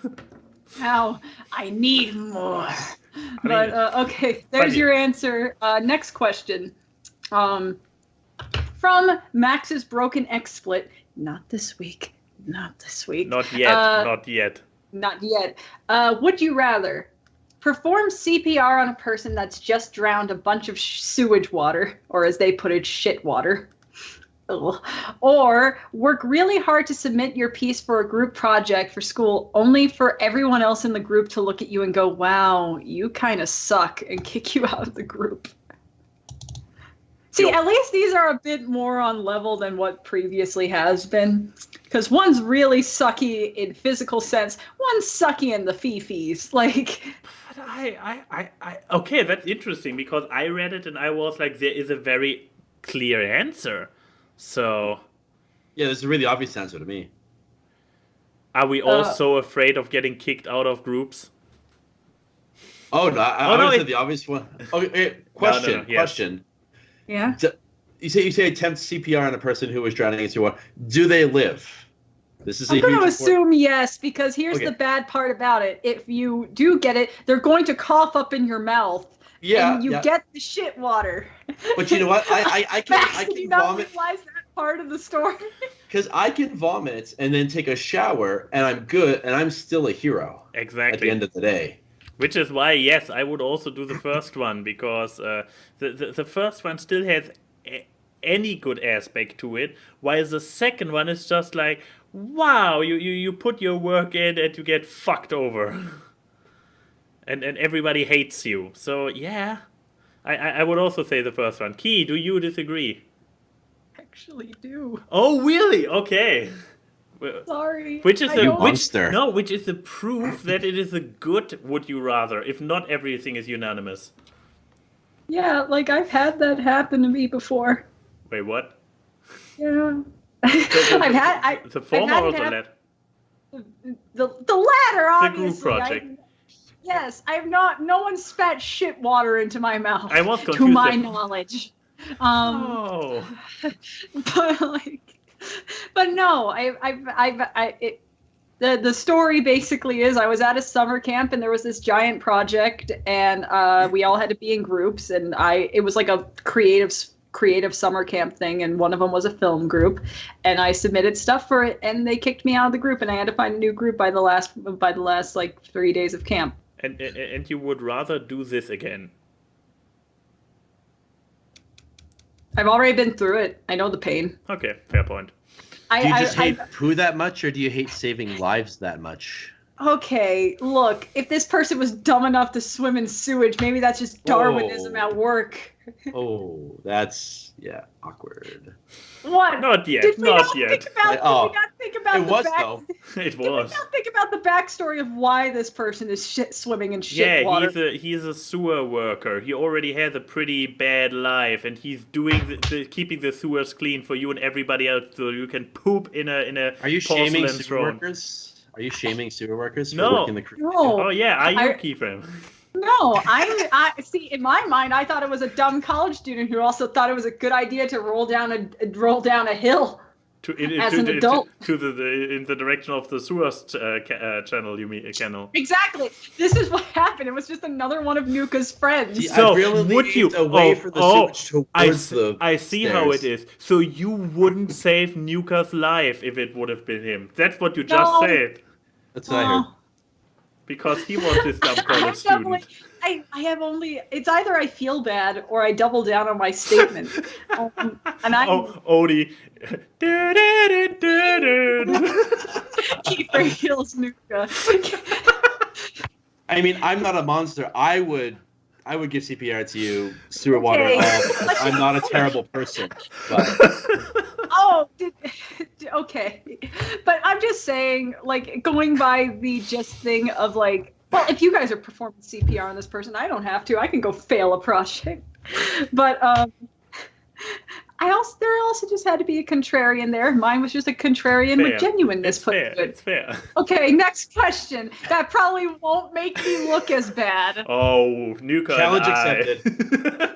What he can do. So Denim Ninjet puts, Christmas gets so much more attention than any other holiday. If you were to create a movie about a more ignored holiday, which holiday would it be and what would be the plot? Halloween. Wait. What? Halloween. Oh, wait. I gotta think of holidays. Because here's the problem with living in America. A lot of our other holidays are kind of based on problematic origin stories. I would like to see a Columbus Day cinematic movie. Probably get the same amount of love as that new Magellan not Magellan, like the guy who circumnavigated the. Oh yeah, that new Magellan CGI movie that's coming out that everyone's like, ooh, are you gonna portray the Islanders as bad people? But let's see. How about a good Independence Day movie? I mean, I like the first one, I will be honest. The first one's fun. Exactly. It has Will Smith punching an alien in the face and KOing it by this. How? While it's still in full battle armor, by the way. We also have, like, the best Thanksgiving movie with Freebirds starring Owen Wilson. Oh, have you never heard the movie Freebirds? Totally. We don't need to watch it. We don't need to watch it. I'm not going to put you through that. Not that movie. Because then I have to go through it. And I don't want to. Yeah. So I'm Canadian, so I keep thinking about a Boxing Day movie, which, like, I don't even know if you guys have Boxing Day down in the States, do you? We know what it is, and I know it's it would have international fame. It just wouldn't be big in America. You're talking about overlooked, neglected holidays, and I feel like that's one where, like, after Christmas, it's literally completely overshadowed by Christmas. So why is it that I think of Boxing Day and I think of the movie Jingle All the Way with Arnold Schwarzenegger trying to get that Ultraman toy? But it's you're right to assume that. It's set in Boxing Day. Yeah. Wait, okay, there's this one holiday. Now let's find out what it is in English. I would love to say Earth Day, but we had so many 90s environmental movies that could just be put as Earth Day movies. Or the entire Captain Planet show. The entire Captain Planet show just cut without the credits, so it's one long, never-ending. Okay. I have my answer. Okay, what? Pentecost. Uh-huh. So, I mean, it's a religious holiday, and I don't even know what it is, which is perfect for this overlooked holiday thing, but we always have actually, even in all of Germany, it's a free day. It's days off. Yeah. So, which is, like, rare, because we have, like, in the state, some states celebrate this, some states celebrate this, and if you're an idiot and live in Berlin, then half the I think when you came holidays. to visit here in June, we actually used Pentecost as a way for you to not have to take too many days off work. Could be, yeah, but I want to see a Pentecost action movie. Okay, what is this holiday about? The Christian holiday of Pentecost, which is celebrated fifth day after Easter commemorates Sunday. the descent of the Holy Spirit upon the apostles and followers of Jesus Christ while they were in Jerusalem celebrating the Feast of Weeks described in the Acts of the Apostles. Yeah, this sounds like a great movie where a lot of stuff is happening. Oh, okay, I got one that works great too. Totally doesn't. Is it April Fool's? No. Oh. an April Fool's movie, which is just turns into like a giant murderous action movie of these people that are just trying to one up each other in pranks. Isn't that just a Jackass movie at the end of the day? I like that idea. Or it's that game, or it's that movie fucking Tag. Have you ever the movie Tag, where all these grown men are playing a game of tag and it becomes just this giant action movie? You mean Hide and Seek? Which they actually turned into one. It was actually good. Yeah, but no. Here's my holiday movie. Follow me on this. Here's my pitch. Oh boy. Ascension Day. Also a Christian one. Wait. With the director of Mad Max Fury Road, and it's basically everyone's fighting to get to the to get to the Feast of the Ascension, and they are and it's all the non-believers of Jesus going on a Mad Max Fury Road-esque journey to try to get to Jesus before he ascends into heaven. So a little bit of red race. Yes, but and then at the end, Jesus looks down on him as he's about to ascend, separates the clouds, and there's all the horsemen coming down. One giant action sequence, and before the action sequence ends, cut to black. Beautiful.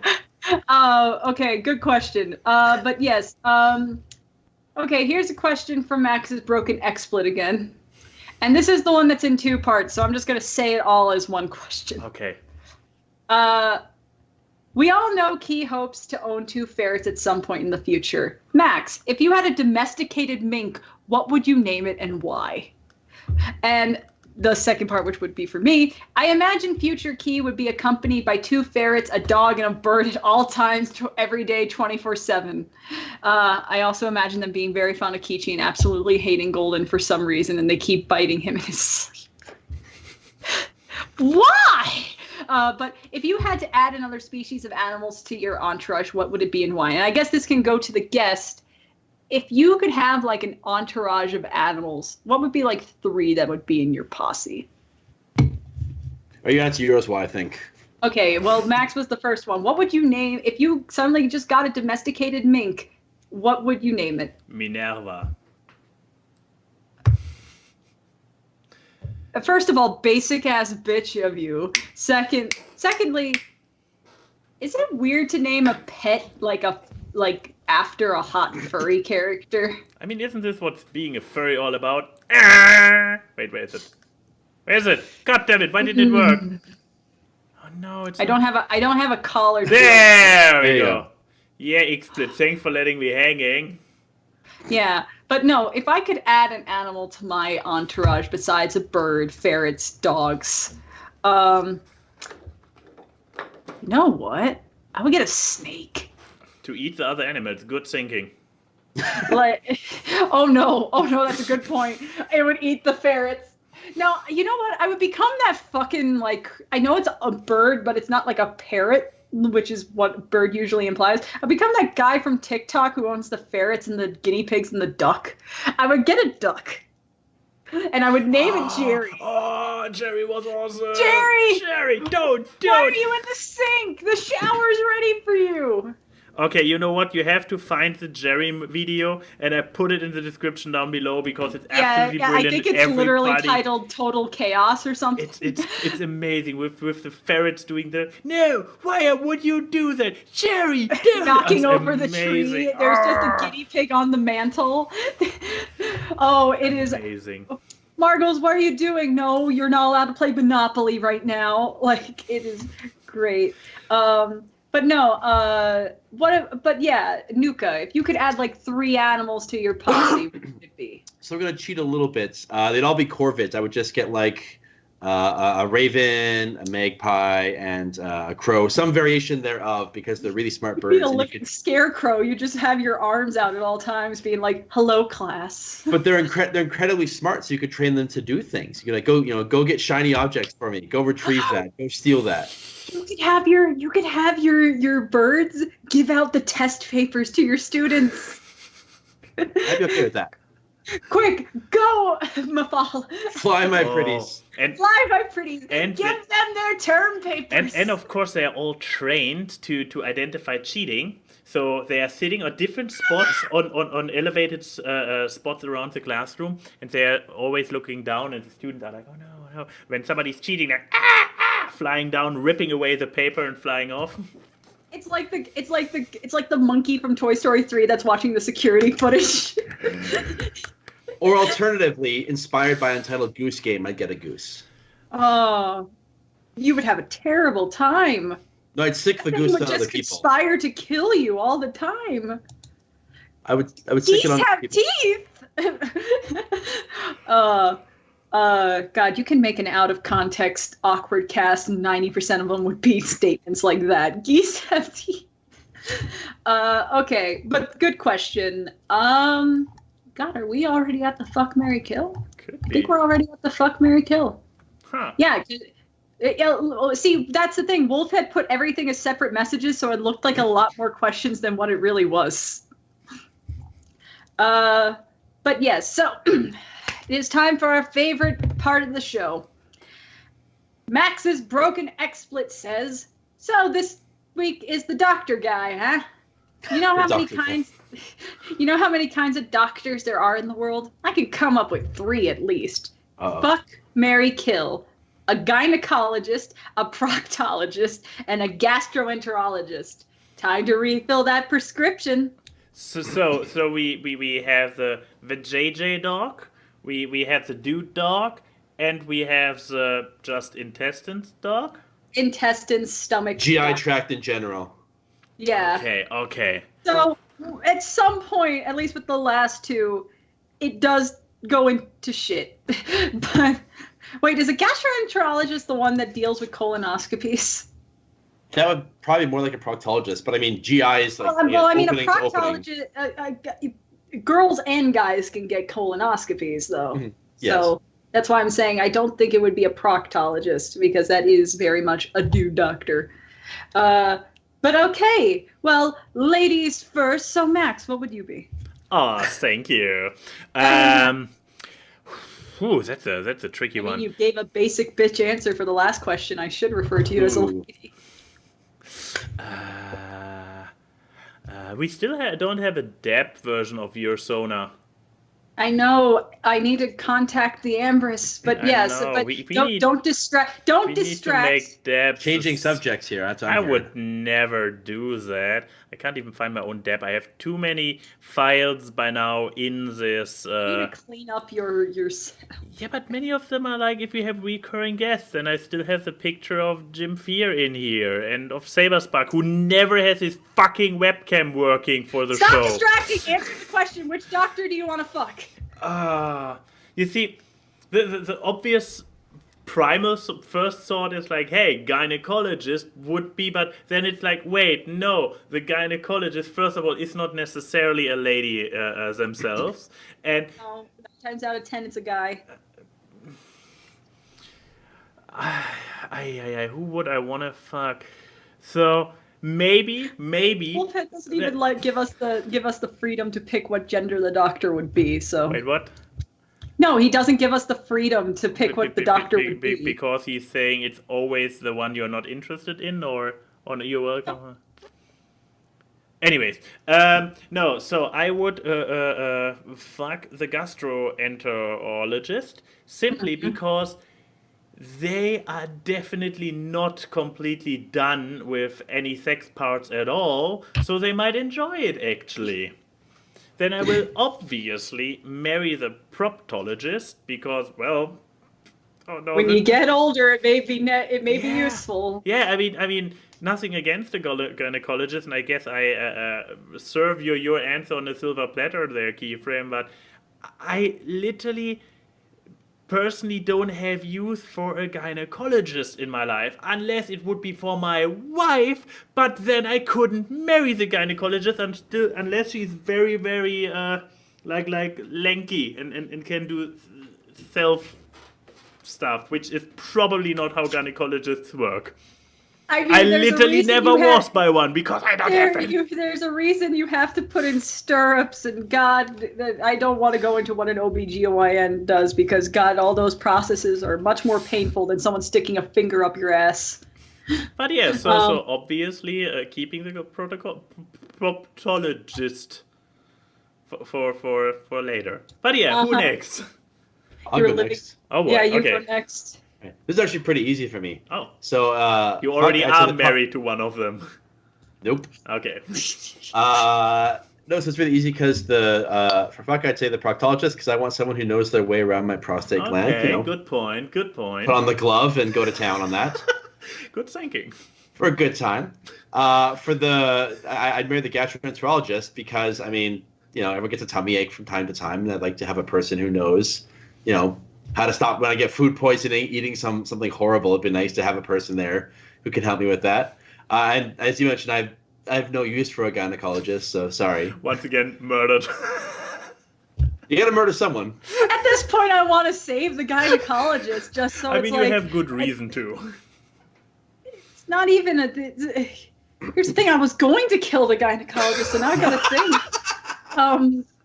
Why? It's the least enticing. Okay.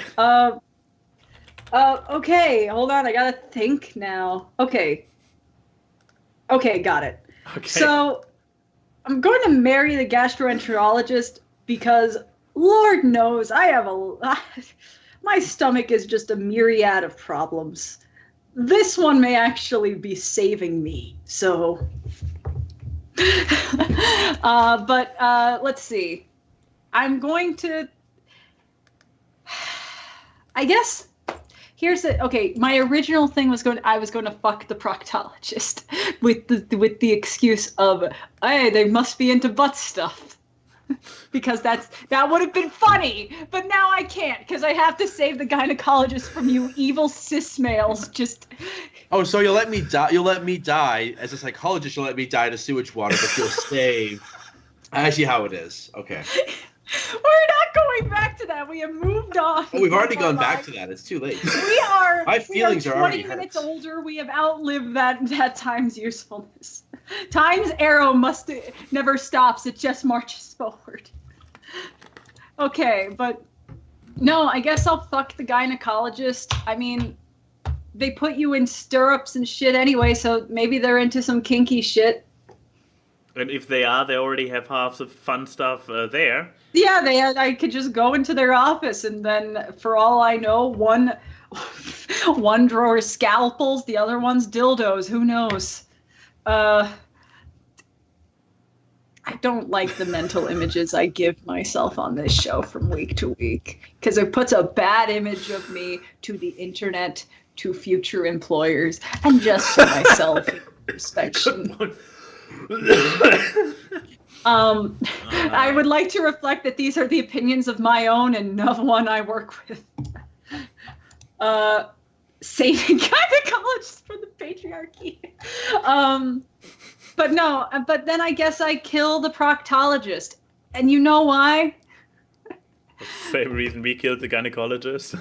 No! No, how about just torture to you guys? You guys kill the thing that helps women, so I'm gonna kill the thing that helps men. You can just go to a fucking doctor for Xanax and get a hand stuck up your ass in that way instead of just... sorry! Instead of, like, someone who's professional. You can't get someone to go to town on you with a degree. You just have someone go to town. I mean, for $20 you can. Yeah, but they don't know it that well, and those gloves aren't clean, and you know it.